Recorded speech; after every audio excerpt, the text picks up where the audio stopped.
Hello everyone. Today I'm going to discuss with you the classification of elements and periodicity in the properties.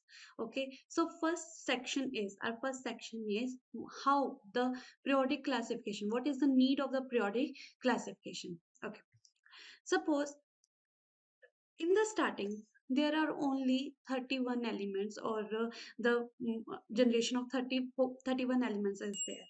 Okay, so the need of chemical properties and the physical properties is easily means they can remember easily the chemical properties and the physical properties of the elements. But with time the elements are going to increase, like 63, then 108, 118. These how we can remember these 118 elements, the chemical properties of 118 elements. We can't remember the chemical properties of 118 elements like this. So there is a need of the periodic classification, means we need to classify the elements in that way, so that by the help of one element, by the help of knowing the chemical properties of one element, we can easily identify the chemical properties of the other elements too. So that generates the periodic classification need. Okay, now the first law is by the Dobonier. First classification is by the Dobonier. Okay, so what he told is he made law of triads. He made law of triads. And what is law of triads? Means they need to put three elements together. Three elements. Suppose he took lithium, sodium, and potassium, and he said that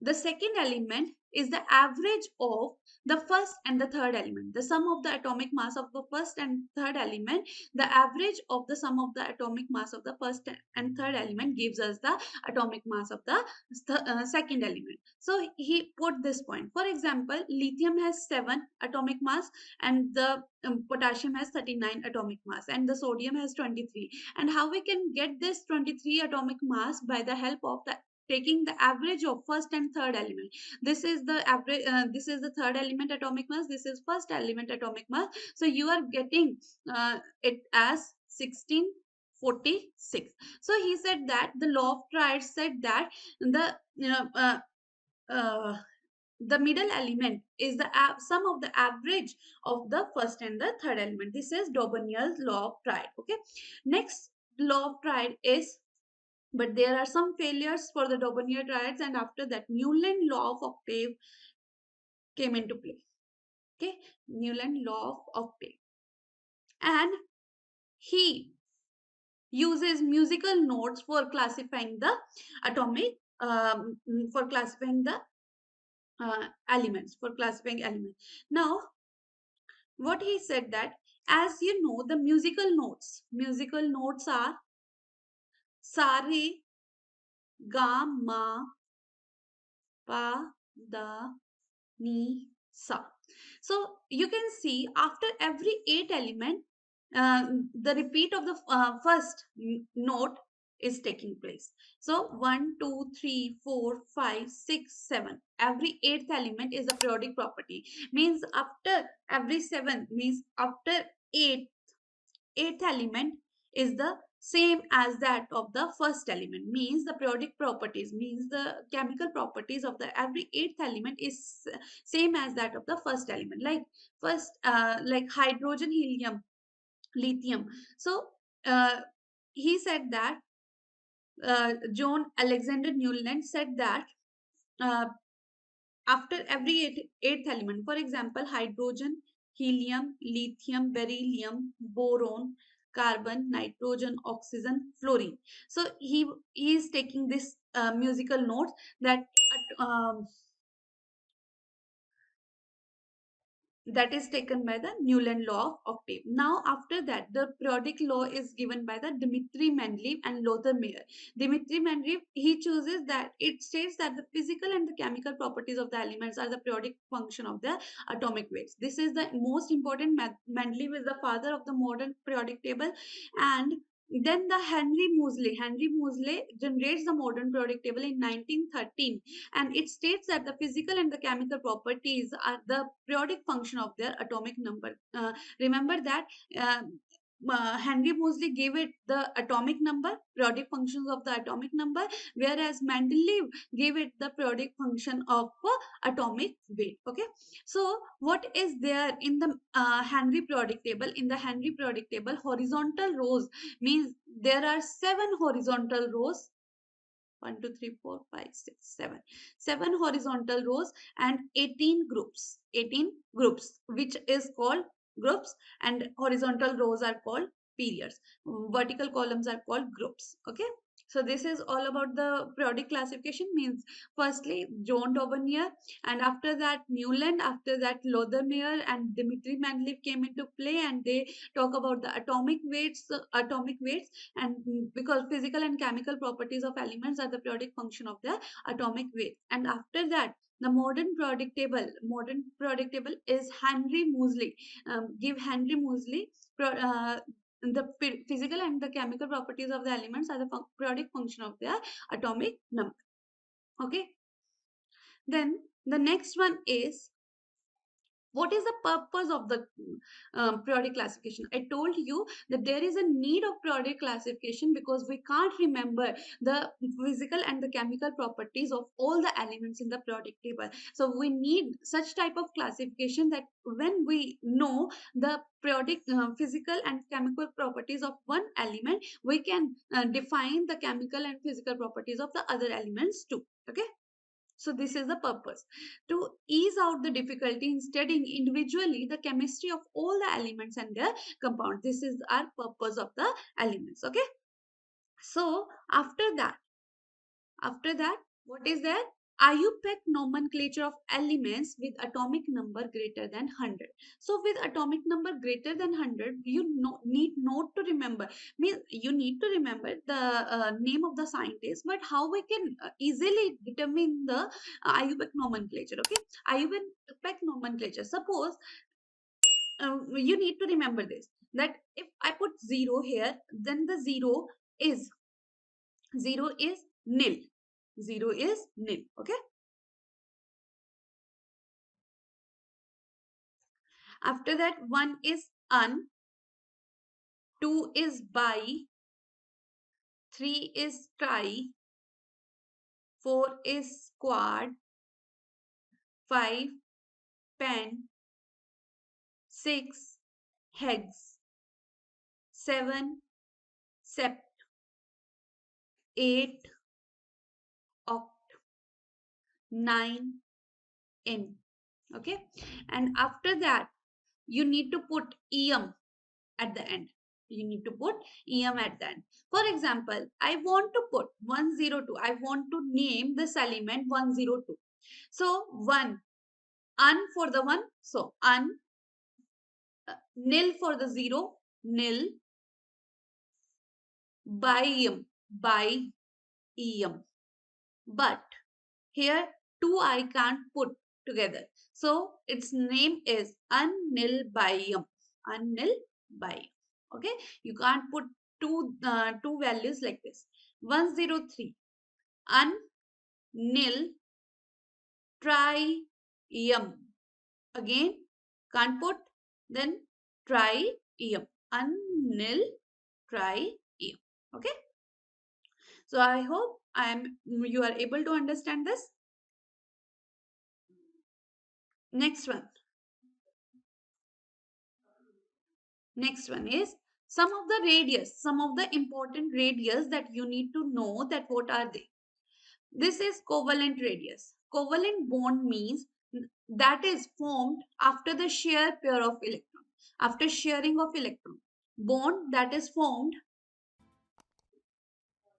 after sharing of electrons. This is covalent bond, sharing of electrons. Now, what is covalent radius?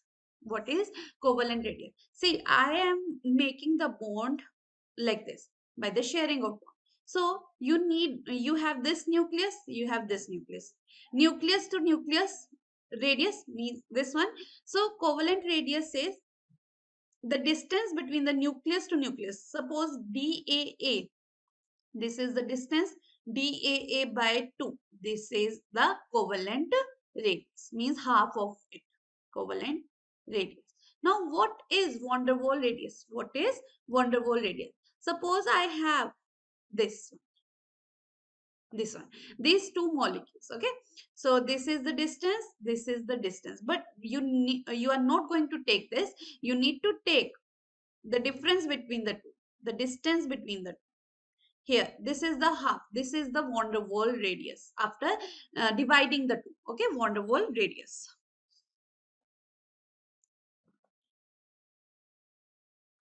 Now you can think that which radius is more, means van der Waals radius or covalent radius. So van der Waals radius is more than the covalent radius. Van der Waals radius is more than the covalent radius.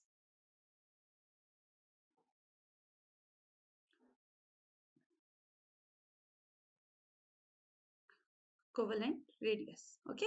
After that, atomic radius. Atomic radius, you need to think about atomic radius. Atomic radius is like, suppose I have this round shape atom.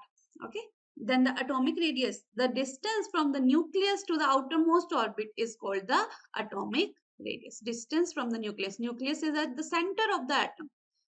Nucleus is that at the center of the atom. Atomic radius is distance from the nucleus to the outermost orbit. Suppose this is my outermost orbit or outermost shell, then the atomic radius is the distance between the nucleus and the outermost orbit. Okay, so this is atomic radius. And after that, we need to think about some of the important examples of atomic radius. Now, first you need to think that the atomic radius decrease along the period, and it increases down the group. Now, why it is so that decrease along the period and decrease along the period and increase down the group. Okay, suppose we have this one, we have the second shell, suppose we have this one in the second period.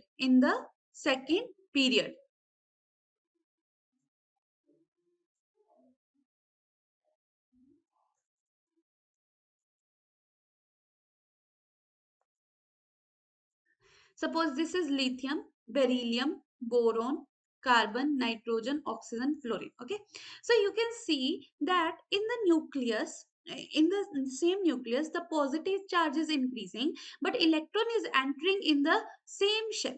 Electron is entering in the same shell, not in the another shell. Okay, so if there is increase in positive charge, then it is going to attract these electrons more effectively. Then they are going to attract the electrons more effectively. That's why it decreases the atomic radius along the period. Now, in the suppose if we need to see group, down the group. Suppose I have these elements down the group, elements.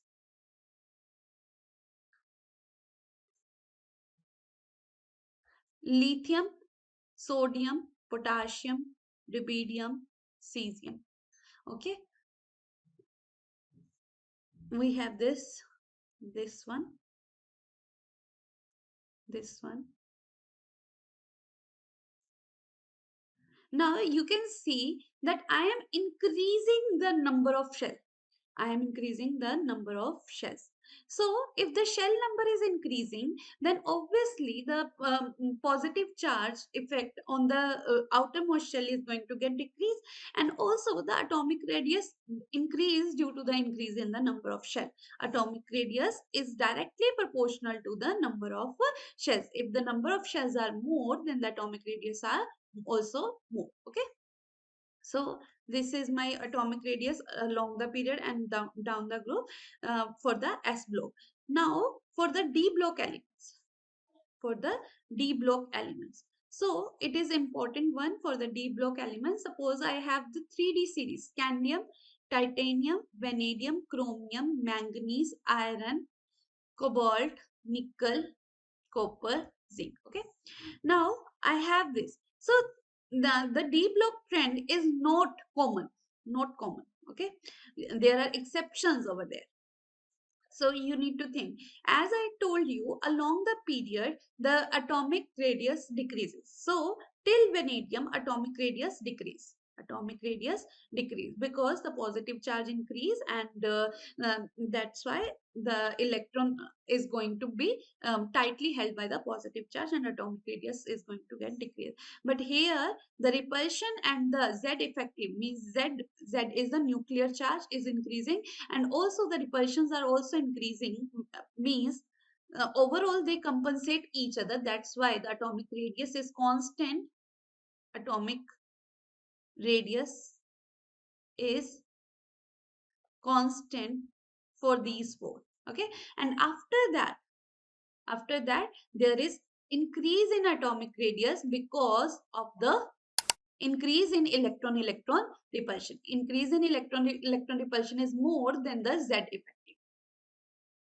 Okay. The nuclear charge is less, and atomic radius is going to increase. Now the next one is this is for D block element, and this is in row.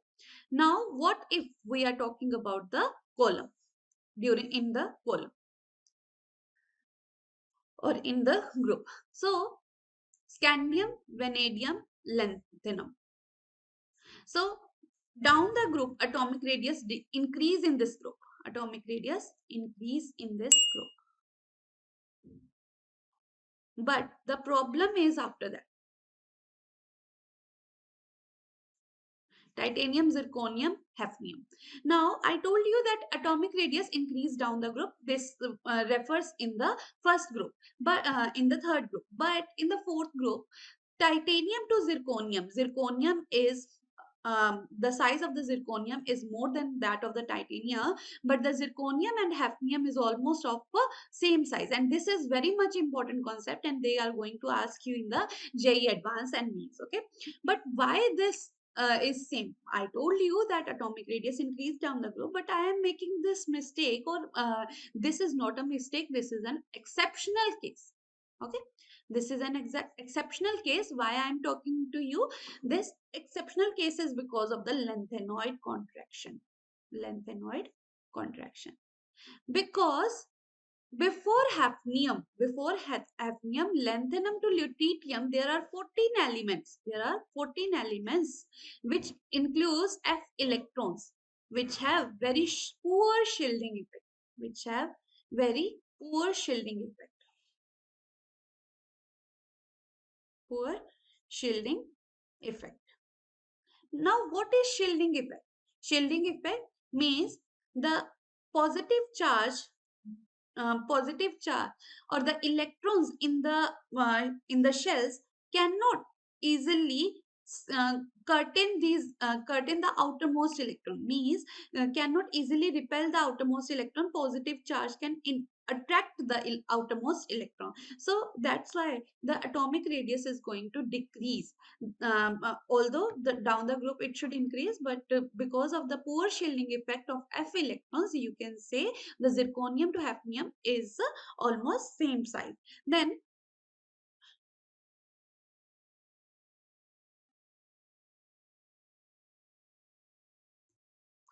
vanadium, niobium, tantalum. Niobium and tantalum is also almost of a same size, almost of similar size. This is also due to lanthanoid contraction. So you need to remember this. So next one is ionic radius. What is an ionic radius? Ionic radius is that is formed due to the ions. Suppose I have this sign Mg2 positive, okay, or O2 negative. This is ion.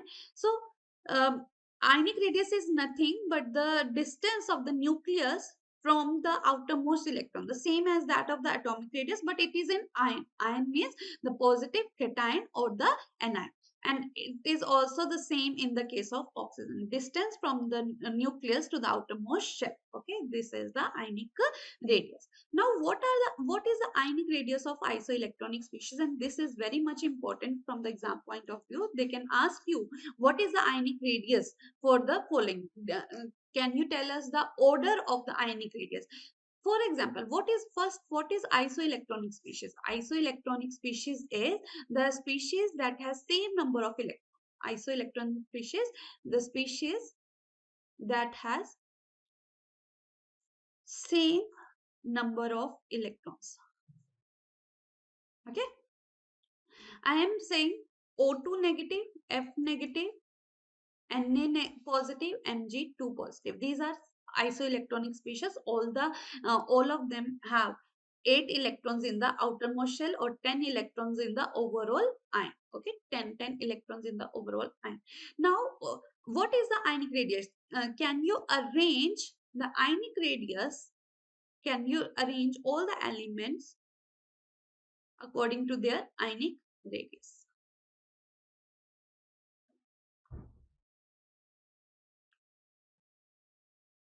Ionic radius. We have O2 negative. See, ionic radius is inversely proportional to charge of cation. If the charge of cation is more, then the ionic radius is less. Okay, and directly proportional to charge on anion. If the anion means electron repulsion, because of the electron repulsion, the ionic radius is going to get increased. This is because the electron repulsion. And for the cation, charge, because of the charge of cation, if the charge of cation increases,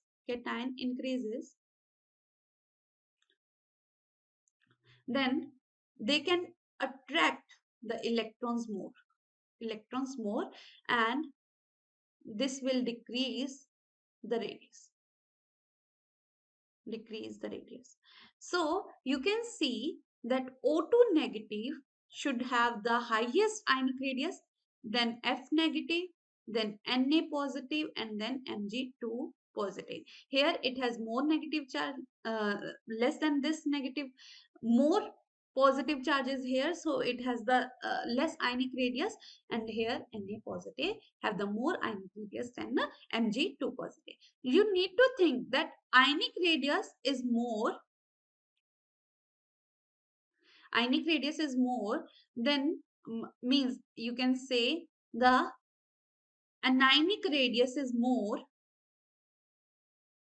than the atomic radius.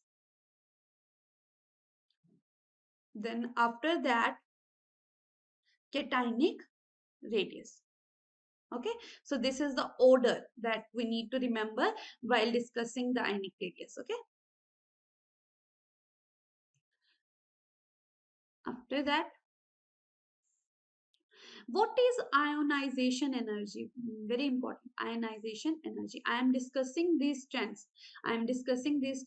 Distance from the center of the nucleus to the outermost shell containing electron. It increases along down the group and decreases along the period. I told you regarding the IUPAC nomenclature. I will tell you about this after explaining ionization energy and some.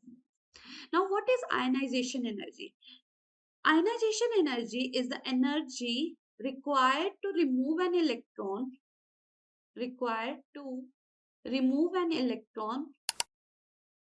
from the outermost shell.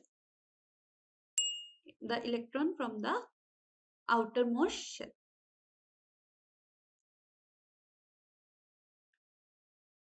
Okay.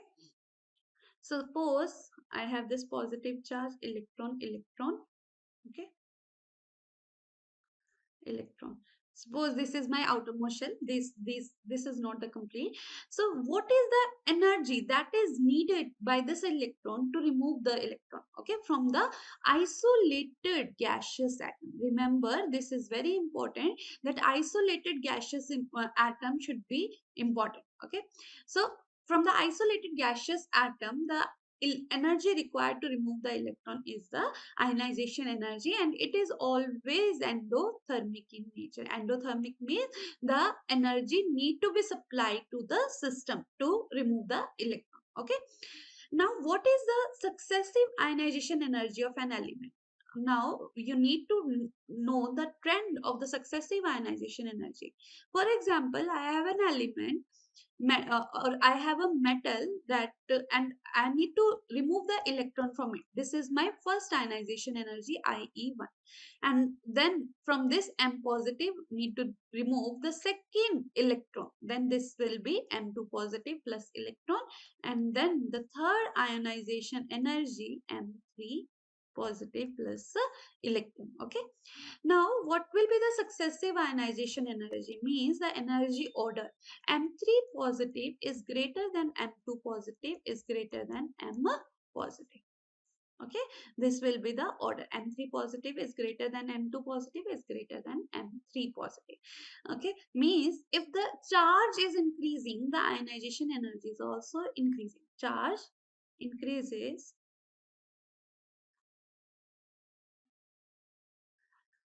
ionization energy also increases.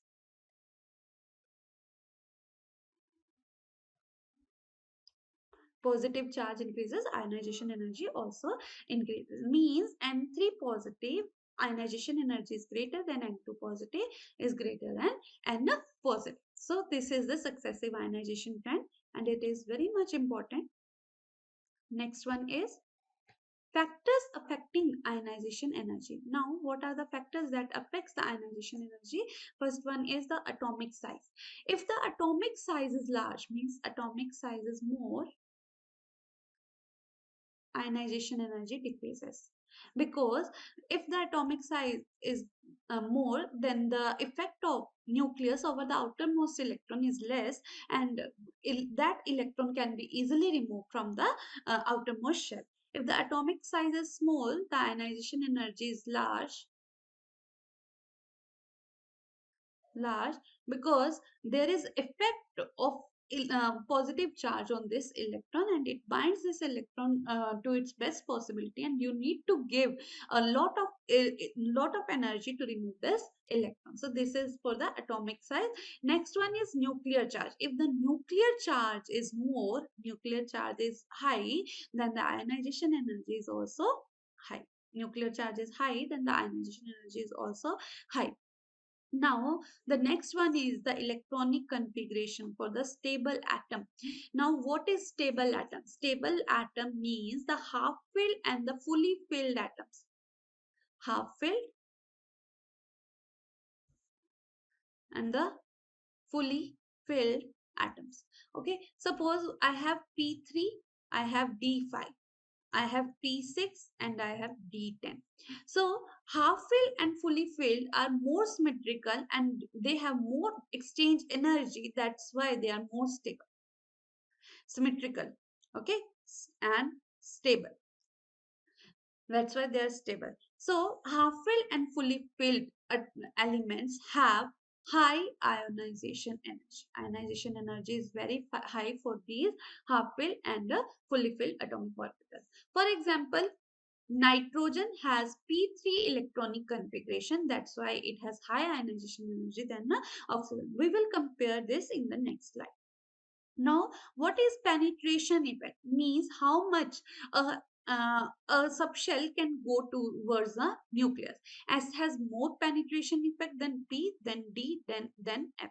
So 2S has more penetrating power than 2P6. Okay, so this is for the penetration power. These are the factors that affect the ionization energy. Next one is variation of ionization energy. Down the group, ionization energy decreases. Down the group, ionization energy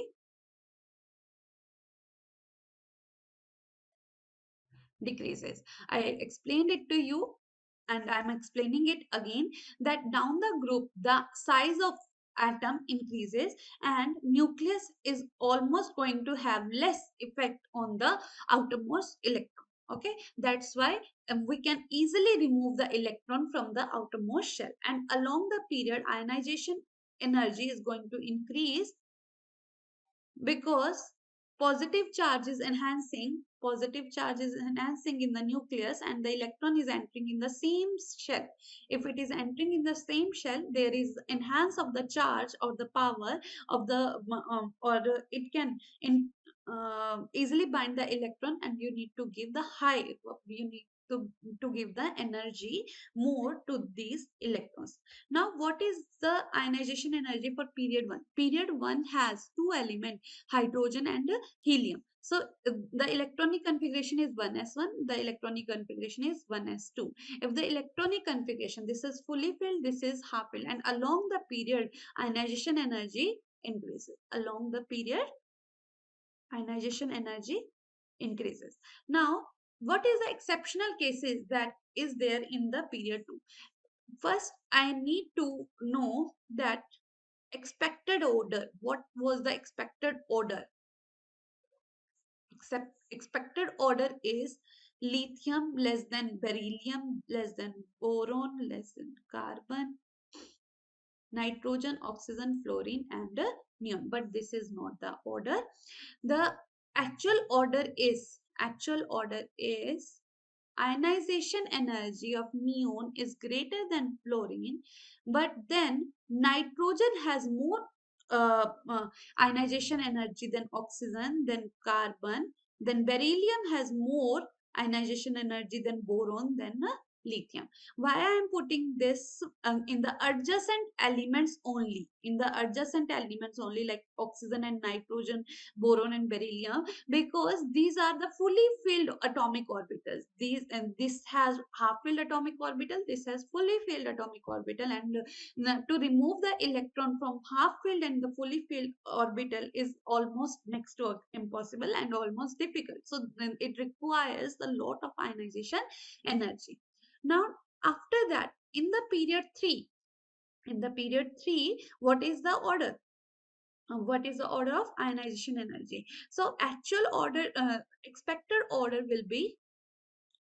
order is sodium, after that magnesium, after that aluminium, silicon, phosphorus, sulfur, chlorine, argon. Okay, but the actual order is argon, chlorine, after that phosphorus, because sulfur is not half filled, this is half filled. Okay, after that phosphorus, then silicon, then after that magnesium should be there because of the fully filled orbital, and after that aluminium, then sodium. This is the order for the third period. I hope I am clear to you. So this is the actual order. This is the actual order. Now the next one is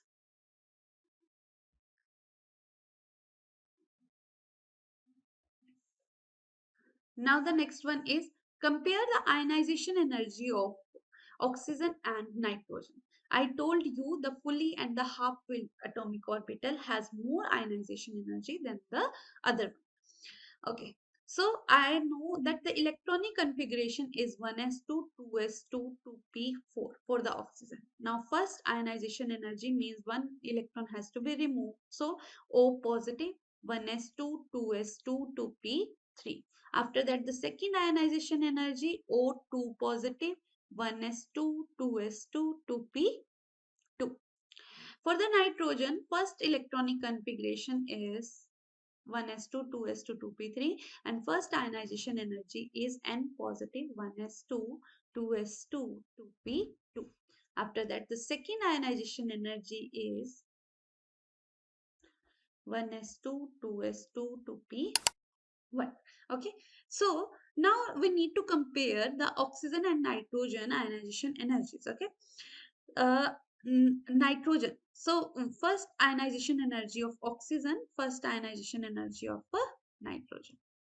Okay, you can see this is not a half filled, this is a half filled. So ionization energy, first ionization energy of nitrogen is greater than first ionization energy of oxygen. But after that ionization, second ionization energy of oxygen and second ionization energy of nitrogen. Let's compare that. So the second ionization, see the for the second ionization energy, for the removal of this electron, you need to remove it from the half-filled atomic orbital and this from the not half-filled atomic orbital. So second ionization energy of oxygen is more than that of the nitrogen. Okay. Now the next one is, what is the ionization of energy of group 13? And this is very much important that you need to remember exactly the same order. Boron is greater than thallium, greater than aluminium, greater than indium. Now, see why it is greater. As we know, down the group, boron, uh, aluminium, gallium, indium, helium. This is the group order for the group 13. As I told you that the ionization energy is going to decrease along the period because atomic size increases. But this is an exceptional case of group 13. There are a lot more exceptions, and this is the important one. These are the important one that you need to remember. That boron, after that, see, before before thallium, there are 14 uh, F electrons. That's why these have poor shielding effect. So because of the poor shielding effect, the positive charge on the nucleus can interact with the outermost electrons very effectively. That's why they are going to interact with these electrons, and they bind these electrons more effectively. So boron has the highest ionization energy, but after that thallium, and after that gallium, because before that 10d electrons are present. Because of these 10 electrons, because of the poor shielding effect of these 10 electrons, 10d electrons, gallium also affect gallium outer electrons also have a good effect of the positive charge on it, and after that aluminium decrease, and after that indium. Now remember that shielding effect of fluorine is very less, and after that D, after that P, after that S, means S has good shielding effect. Now in the case of group 14, there is only one change, that lead has lead has high ionization energy than tin. Although the trend is like this: carbon, silicon, germanium, tin, lead, but here the lead is has more ionization energy than the tin. Next one is metallic character. Okay, what is metallic character? Metallic character depends upon the removal of electron, depends on the ease of ease of metal to remove the electron.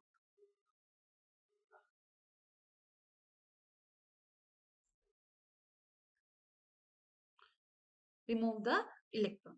So down the group, see, so down the group, suppose lithium, sodium, potassium, rubidium, cesium. Down the group, the atomic size increases, or metallic size increases, because all of these are alkali metals. Metallic size increases. That's why ionization energy decreases, and it is easy to remove the electrons from the outermost shell. Easy remove electrons. Okay, that's why down the group metallic character increases. Metallic character increases.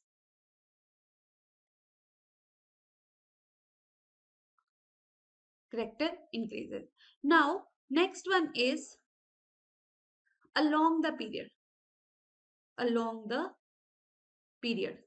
Along the period, because of increase in nuclear charge,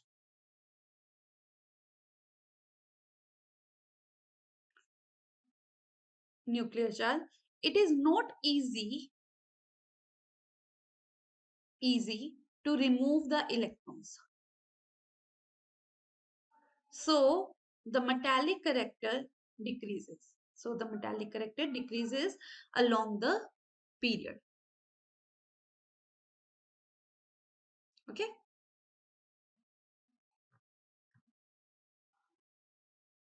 Next one is non-metallic character. Next one is non-metallic character. Now the non-metallic character. What is non-metallic character? Non-metallic character means it can easily accept the electrons. Accept the electrons. So along the period, the non-metallic character increases because they can easily have the electrons because of increase in positive charge. Positive charge in, attract this electron very effectively, okay, along the period. Increases. Down the group, non-metallic character decreases. It decreases down the group. Okay. So I have covered this one, that ionization energy, the minimum amount of energy required to remove an electron from the outermost orbit of an isolated gaseous atom. Isolated atom in gaseous state. It decreases in a group and increases in a period. I have covered metallic character. Metallic character increases in the group and decreases in the period. Non-metallic character decreases in the group and increases in the period. Okay, the next one is valency. Valency is the number of univalent atom which combine with the with an atoms of a given element. Valency, number of univalent element that combine with the atom of a given element. And there is no change in a group because group has one valency, and there is a change in the period, that first it increases from 1 to 4 and then decreases from 4 to 0. So this is the valency. And after that, what I'm going to explain you,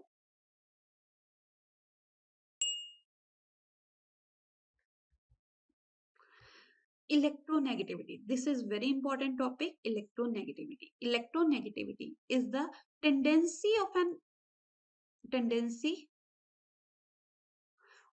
of an atom to attract the shared pair of electrons. Shared pair of electrons, okay, in a covalently bonded atom. Covalently bonded atom. According to so suppose hydrogen and chlorine. This is a polar bond. Why it is a polar bond? Although it's a covalent bond, the covalent bond has two types: non-polar bond, non-polar covalent bond, and the polar covalent bond. Polar covalent bond. Non-polar covalent bond, which do not have any charge, which do not have any developed charge, but the polar covalent bond has developed charge. Chlorine is more electronegative than hydrogen, then it will have delta negative and it will have delta positive over it. Okay, this is the tendency of an atom to attract the shear pair of a electron. Now, after that, for factors that affect the electronegativity. The factors that affect the electronegativity, the charge on cation, the charge on anion. After that, hybridization is important one. If the charge on cation is more, electronegativity is more. Cation charge is more, electronegativity is high.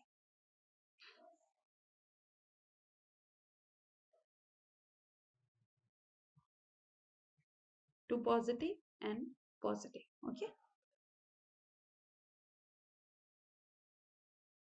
Anion charge is more, electronegativity is low. Okay, is low.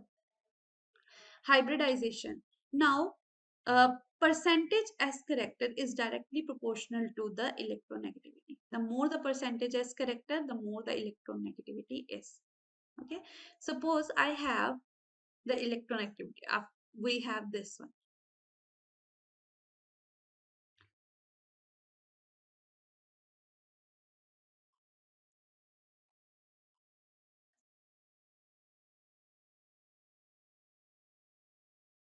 This is sp3 hybridized, this one is sp2 hybridized, this one is sp hybridized.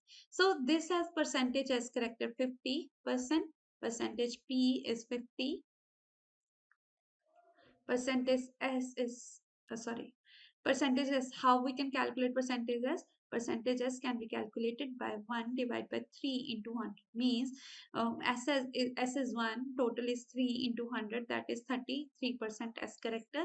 Here percentage S character is how we can calculate 1 divided by 4 into 100 is equal to 25%. So the percentage as character is enhancing, so the electronegativity factor here is more than the electronegativity factor here. Okay, so these are the factors that affect the electronegativity. Okay, after that, now what is electron affinity? Electron affinity means the ability of an atom or the energy released when an isolated gaseous atom attract an electron.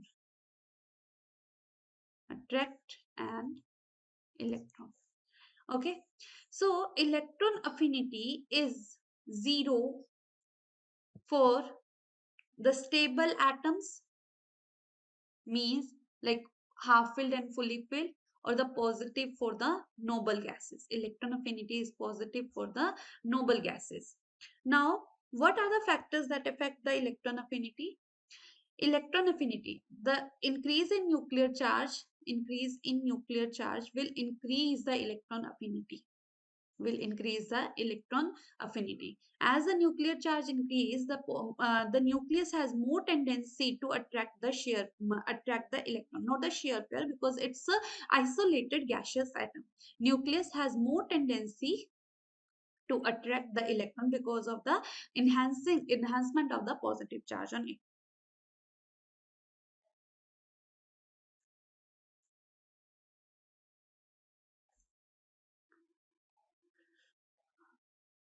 After that, atomic size.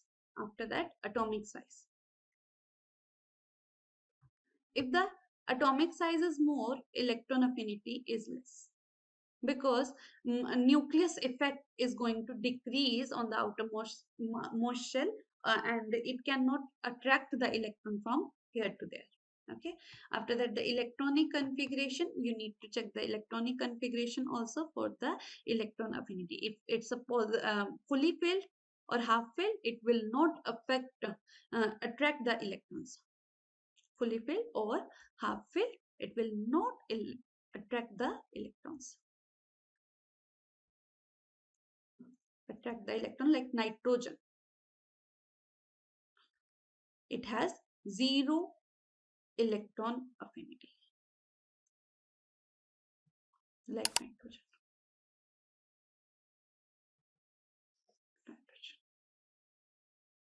Okay, next one is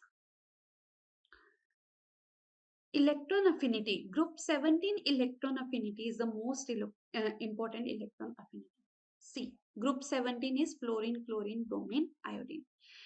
Our electron affinity idea should be like this: fluorine is more electronegative, or it will attract the electron more than fluorine, then chlorine, then bromine, then iodine. But the actual order is chlorine, then fluorine, then bromine, then iodine. This is the actual order. Okay, electron affinity increases along the period and decreases down the group. Increases along the period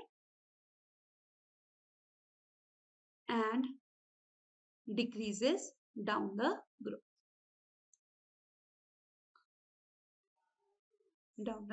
So fluorine, chlorine, bromine, iodine. Why is it so? Chlorine has more electron affinity than fluorine, because the electron here enters in the 2p orbital, which is small in size. Small in size.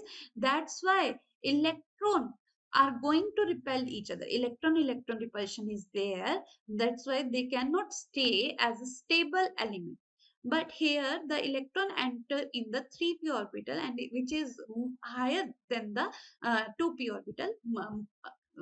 large size than the 2p orbital. That's why electron repulsion is not there. That's why they can have a stable, we will have a stable atom, okay, stable ion. But this effect only is it first and the second element of a group. Now after that, group 14, what is the electron affinity trend for group 14? Group 14 is carbon, silicon, germanium, tin, and lead. The effect is only for the first and the second. Silicon has more electron affinity than the carbon, then the germanium, then the tin, then the lead. This is the greater sign. Okay, next, nitrogen, phosphorus, arsenic, antimony, bismuth. And for that, phosphorus is more than the nitrogen, then arsenic, then antimony, then bismuth. Again, the same 2p has more electronic repulsion than the 3p. So 3p is going to form iron the most. Okay. After that, oxygen, sulfur, selenium, tellurium, polonium, or polonium you need not to take. Oxygen has the least electron affinity than all the elements. Okay, so sulfur, selenium, tellurium, oxygen, this is the important topic. These are some of the exceptional cases that you need to remember. So our slides are complete. Now I'm going to discuss with you the again the electronegativity. I told you the tendency of an atom to attract the shear pair of electron towards itself. It decreases down the group but increases in the period, because down the group the atomic size decreases and the effect of the positive charge of the nucleus decreases on the outermost shell, and along the period, because of the positive charge increases, because of the increase in positive charge, it is going to attract the electrons more. That's why it increases. So ionization energy, electronegativity, and electron affinity also has the same trend, decreases and increases down the group, and these are the most important. And after that, electron gain enthalpy, energy released when a neutral isolated gaseous atom accepts an electron from an ion. So this is the electron gain enthalpy, and becomes less negative in the group and becomes more negative in the peak.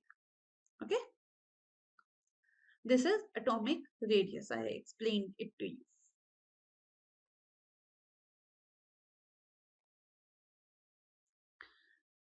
After that, the diagonal relationship. The diagonal relationship, you need to think of the elements that is diagonally related. Okay, this is the second period element, this one is this for the third period element. See, what is diagonal relationship? The element which is diagonally related to each other have the same properties, same charge to mass ratio, charge ratio, or the electronegativity is also same. Electronegativity is also same, almost size is same, electronegativity is also same. These are the diagonally related compounds. Lithium is related to magnesium, beryllium is related to aluminium, boron is related to silicon, carbon is related to phosphorus, nitrogen to sulfur, oxygen to chlorine. This is diagonal relationship.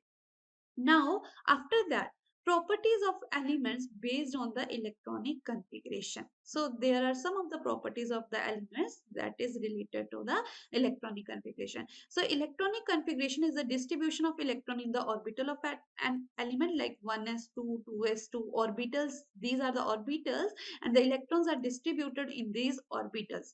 In the periods, the number of element in each period is twice the number of atomic orbital available in the energy level that is being filled. So these are the group wise. The element in the same group have similar valence shell electronic configuration, same number of electrons in the outer orbitals. Means if you want to know that which group it is, you need to think about the last element, last orbital to which it belongs. If it is the S, means C. 2s1 means it's a first group element, first group element. Okay, if it's 2s2 means the second group element you need to think about.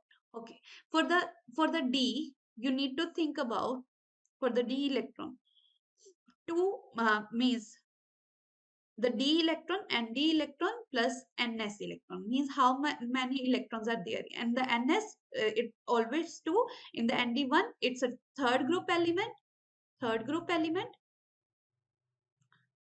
If nd2 plus ns2 it's a fourth group element. So you can see how you can calculate the group number, okay, the period number or the group number. So period number, so how can you decide the block wise the electron that enters in which shell,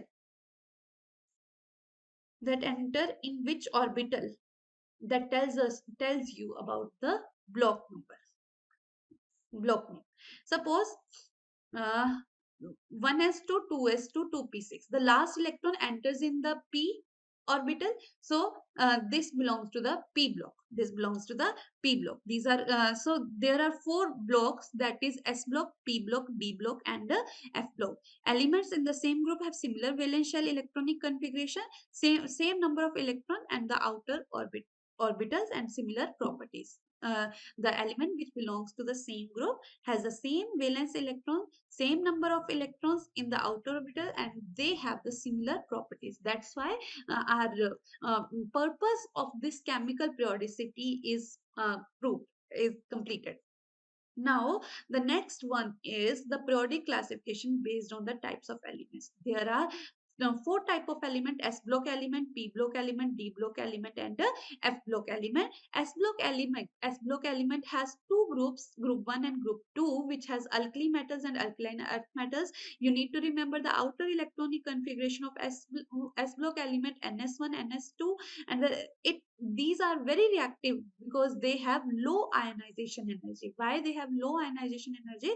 Because they are the almost highest in size in all the periodic table, in in whole periodic table. That's why there is easy way to remove the electron from these uh, uh, disruption. Okay, the metallic character and the reactivity of these groups increases down the group because of the increase in atomic size. Again, the p block element, group number 13 to group number 18, it belongs to the p block element, and also these are representative or the main group elements, we can say. Means the p block elements 13 to 18 elements are the representative elements. What is the outer electronic configuration? The outer electronic configuration of these elements varies from ns2 np1 to ns2 np6, and at the end or period are low reactive noble gases, because noble gases are low reactive because they have almost completely filled subshell that helps them to be least reactive. Halogens and chalcogens have high electron gain, high negative electron gain enthalpies. These do not want these want the electrons. That's why they are going to release the energy. Metallic character increases down the group because of the increase in the size. We can easily lose the electron from here. Now, after that, the D block element, the group number 13 to 12 related to the D block elements, and the outer electronic configuration for the D block element is N-1, D1 to 10, NS1 to 2. So this is D block element. This is the outer electronic configuration. But these D block elements form the colored ions. Why they form the colored ions? What, how an element can have a colored ions? Color is due to the excitation of electron, and electron is going to excite to the higher level, and this electron now remove the energy, release the energy, and that falls in the visible region. That's why we can see the color of the ions, visible region, falls in the visible region, that see the color of the ions. Now these elements exhibit the variable valencies, and these are paramagnetic in nature. Paramagnetism is always there. These elements also called the transition, and they can easily be used as a catalyst. And what is catalyst? Catalyst that helps to decrease the activation energy and enhance the rate of a reaction. So these elements easily help to decrease the activation energy of an element. After that, these are the F block elements. First, you need to know that these are inner transition elements. Why these are inner transition elements? Because we have a periodic table in which we have 7 periods, 7 periods and 18 groups like this. Okay, but After these 7 periods, we have two horizontal rows that is at the below. So these rows are inner transition inner transition elements, because these elements are separated from the transition elements, because uh, Henry Moseley wants to make a symmetrical periodic table. That's why. So this is the inner these are the inner transition elements. Now this is the electronic configuration of the F block element is n minus 1